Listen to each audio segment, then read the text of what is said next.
งเมียมาไล่ป่าลาไก่อายกับลูกอ่อนโอ้ยเมียเอ้ยเครียดได้ยังบอกว่าก่อนมานี่ไปดื้อๆมานี่ไป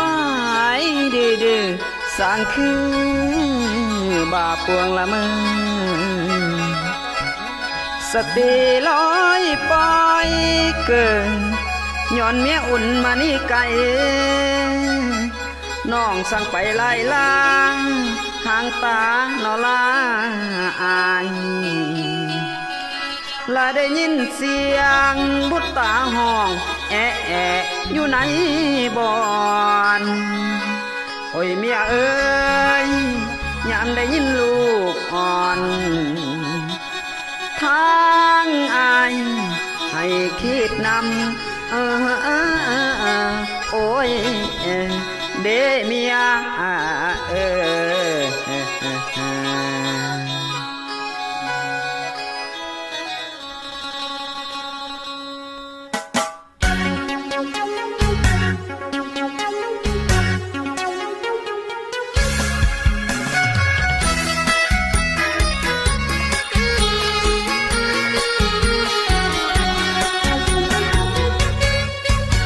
เลือกน้อยตามหาเมียแพง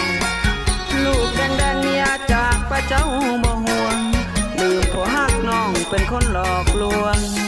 เมียบ่ห่วงลูกน้อยตาดำแม่น้องเครียดน้องเครียดเรื่องใดสั่งไผ่น้องเมียของข้าหรือน้องเครียดให้พี่น้องเอามาเถิดนะผัวฮักห้องคนเดียวเที่ยวไปแถวเพียงจันจดปากไว้สวยแค่นอลูกลาปัญหาเจ้าลายปีทุกมือนี่บอกคือเขาหลังแม่เจ้าสั่งย่างเฮามาสั่งเป็นไปได้อยู่ใสจะฮักกันซื่อตรงบอกคิดว่าสิลงลืมไหลลูกน้อยของเงาห้องไห้เจ้าอยู่ใสน้อแม่บักซื้อแลนามสกุลเขาเลือนตาเบืองหัวสิเติมเอกลักษณ์เครื่องไม้บอกเบิ่ง